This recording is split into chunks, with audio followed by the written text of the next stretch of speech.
Hello everyone, welcome to Learning English with Richard Halligan. That's me. And today we're going to be focusing on business vocabulary. Now for this first slide we have the word proposal. Proposal. A proposal is a plan or suggestion, especially a formal or written one, put forward for consideration and discussion by others. So what this means is, if you have an idea for your department, for your company, or even for your own business, you have an idea that you want to somehow make things better, or you want to improve your business, or you want to try and bring in some maybe like some new clients. So what you do is you have a written piece of paper with your idea, your plan of action, how you're going to do it, and what you need to do. And then you present it to your colleagues, your supervisor, your manager, or even a business partner.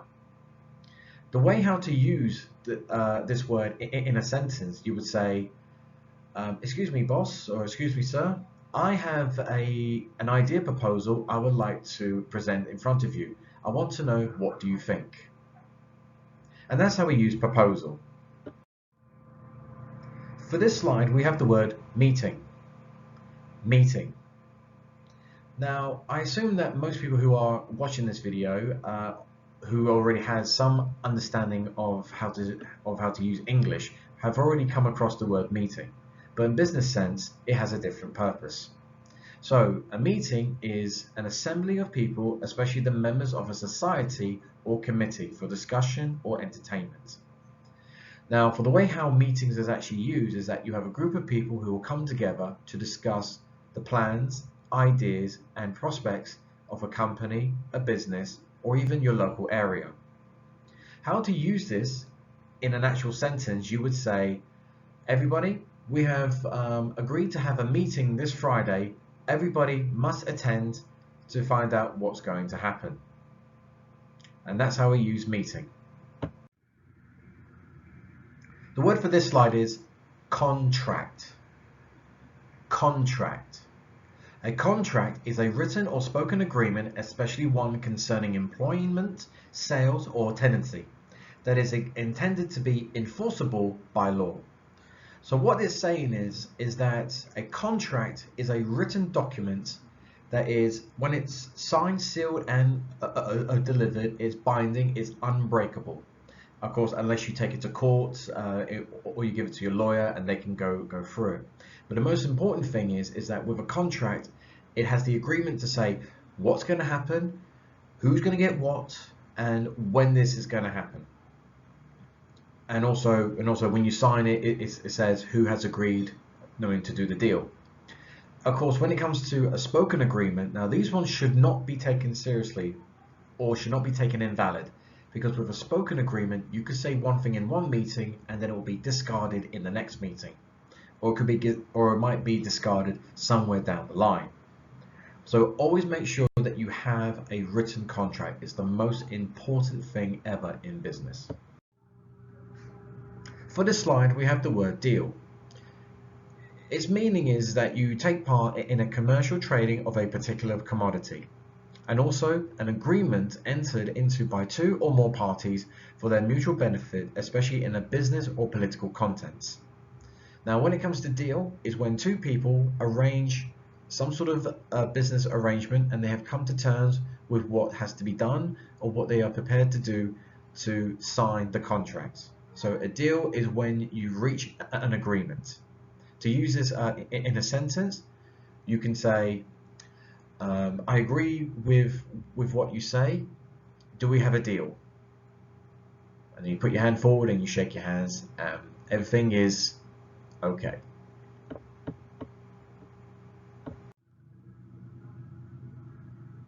To negotiate or negotiations. The first one is to obtain or bring about by discussion, and also find a way over or through an obstacle or difficult path. Now, when it comes to negotiation, this is during the whole process of discussing what you want done or what you want to achieve during a business deal or some sort of arrangement that you want to have with another person. So when you are going through the process, there's something that you might want and the other person needs. So you try to negotiate how you're going to get what you want by by offering more money or trying to get it for less money. Now, to use this in a sentence, we would say, "Oh, how are the negotiations going?" The negotiations are going well. In a negative form, you could say, "So, how are the negotiations?" "Ugh, the negotiations are going real bad right now. I don't know what we're going to do." And of course, to start a conversation with negotiate, you can say this. You have something I want, I have something that you need. Let's negotiate onto working on a trade deal. For this next one, we have investments. Investments. An investment is the action or process of investing money for profit or material result. Now, of course, when it comes to investment, if you have money and you want to put your money somewhere where you can make even more money, you can go to other companies or you can look onto the stock market and put small amounts in, and hopefully as time goes by you will make a big investment, particularly if you put in time and effort into one company and you give them time to grow, to make a name for themselves, and in the end they start making more money and you can receive a much bigger large profit from what from what you've put into that company. So if you want to use investment into a sentence, you can say, I believe this will be a good investment if I put my money into this particular company. For this next slide, shares. Shares. Shares is a part or portion of a larger amount which is divided among a number of people or to which a number of people contribute. And number two, only of the equal parts into which a company's capital is divided, entitling the owner to a proportion of the profits. So what this means is that when you've put money into, let's say, the stock market, or you put it into another company, or you try to invest your money somehow, but you're not the only person. That's probably going to be more than one person that's going to invest money into a particular product or a particular company. So when you feel like the time is right to receive the money back, that will become a shares. So you will receive a certain amount and another person will receive another amount. So you can, so to use this in a sentence, we can say, I have 20 million in shares in this company, or I have put £10,000 or $10,000 in shares with this company. Or normally you would say, I have received $10,000, $20,000 or $30,000 or pounds in shares from this company or from the stock market. On this next slide, we have the word offer. Offer. Now, an offer is when you present or you proffer something for someone to accept or reject as so desired. And for number two, an expression of readiness to do or give something if desired. Now, normally, when it comes to an offer, is that if I have something and you have something, but I want the thing that you want, so I will offer something to you to receive something that you have. So for example, I could offer you another object, or I could offer you some money. Normally what people tend to offer is money. Of course, quoting the famous line from the Godfather movie is, make him an offer he can't refuse. That's the most famous line of all. So if you want to receive something, I'm going to offer you something which is going to get what I want. On this slide, we have the word counteroffer. Like offer, well, with offer, you're trying to receive something that you want, but with a counteroffer is actually an offer that is made by one side in a disagreement after the other side has made an offer that is not acceptable. Or two, a situation in which a company or organization offers an employee more money for a better job in order, for example, to try to prevent them moving to another company or organization where they had been given a job. Now, of course, obviously, with counteroffer is that if I make an offer to one person and you reject it, automatically I would offer another proposal. So for example, you have something I want, I offer you £10. You say no. Okay, my counter offer is £20. And you say no. And then I say £30, and so on, so on, so on, until you come up with a certain amount that you actually agree with. Or even sometimes I could offer a company or a person a certain amount of money, but then and they reject it, or they're going to accept it, but then somebody else who wants the same thing will come in and say, I'm going to offer you a counter offer. I'm going to offer you some more than what he's offering. On this slide, we have the word estimate. Estimate. An estimate is roughly calculated or judge the value, number, quantity, or extent of. And also it means an approximate calculation or judgment of the value, number, quantity, or extent of something. So when it comes to an estimate, you try to predict how much or what the result is going to be at the end. So in a sentence, you can say, by the end of this project, I estimate that we will reach a target of 10%. For this slide, we have supply and demand, or in the US, they'll say demand. It means the amount of a commodity product or service available and the desire of buyers for it, considered as factors regulating its price. So when it comes to supply and demand, is that if you are trying to sell something, the more you have, the more people want. It's all about supply and demand.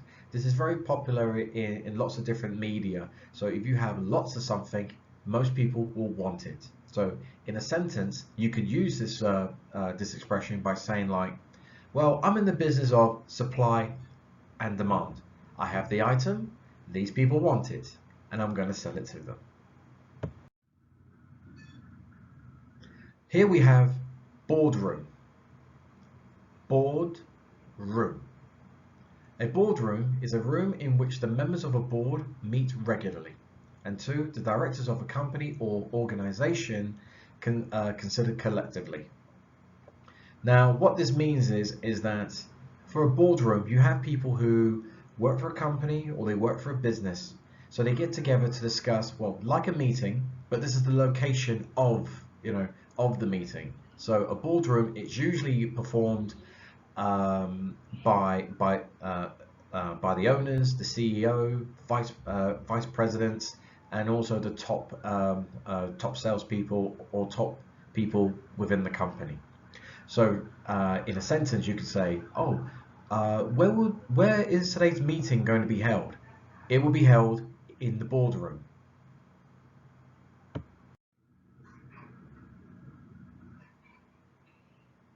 For this next word we have is take over. Take over. A takeover is an act of assuming control of something, especially the buying out of one company by another. So this description pretty much says it all, really, is that you have one company that's bought out another company who is doing financially bad. So in one sentence, you can actually say something like, Company A has bought out Company B in a huge takeover. This next slide says null and void. Null and void. Null and void, in law, void means of no legal effect. An action, document, or transaction which is void is of no legal effect whatsoever. An absolute nullify, the law treats it as if it had never happened or existed. So what this means is that if you or your partner agreed to do something, but one of you had done something which was against what you agreed to the contract, so your partner or yourself can actually use this opportunity to rip up the contract or to dispose of the contract and say it is null and void. So whatever you've done or what you agreed to do can no longer happen, or it never happened at all. So in a sentence, you would say, my partner did not live up to his expectations of our agreement, so the contract is null and void. This next word is invoice. Invoice. An invoice is a list of goods sent or services provided with a statement of the sum due for these, or otherwise known as a bill. So whenever you are dealing with anything that you bought, an invoice is a special document to say what has been bought, who paid for it, and how much. I guess you could say it's almost the closest same thing to say it's a receipt or a bill. So use this in a sentence. You would say, I have received an invoice for this product that you wanted to buy. This next word we have is trademark. Trademark. A trademark is a symbol, word, or words legally registered or established by using as representing a company or product. So for example, you've got many companies out there that have a special symbol, like for McDonald's has got the M, Apple has got the bitten apple, Nike has got the little tick. Now, if anybody decides to use those for for anything like a special project, something to go on YouTube, to go online, and if you use a certain symbol or a catchphrase or some sort of coloring, even coloring, you could be sued for copyright. So a trademark is something that's very important that belongs to a company that separates it from everything else. So to use this in a sentence, we can say the bitten apple is the trademark for the Apple company. This next word we have is public relations. Public relations. Public relations is the professional maintenance of a favorable public image by a company or other organizations or a famous person. So normally when it comes to public relations, you always have somebody who represents a company or maybe that represents someone who's famous, like an actor, a singer, or an athlete, and it's their job to make sure that the company or this person is seen in a positive light. So to use this in a sentence, we could say the company has a really good public relations spokesperson. And finally, we have the word headquarters. Headquarters. Headquarters is the place or building serving as the managerial and administrative center of an organization. So what this means is you have a particular building or a particular place that has the name or even the logo of the company on the building. And normally the people who work in this building are usually the directors, the CEO, the main board. And what they do is they decide what's best for the company, what its direction is going, the future of the company, what ideas they're going to bring to the rest of the staff members as well. Now to use this in a sentence, you would say, my company's headquarters is stationed in London. Thank you very much for watching, and I hope to see you soon.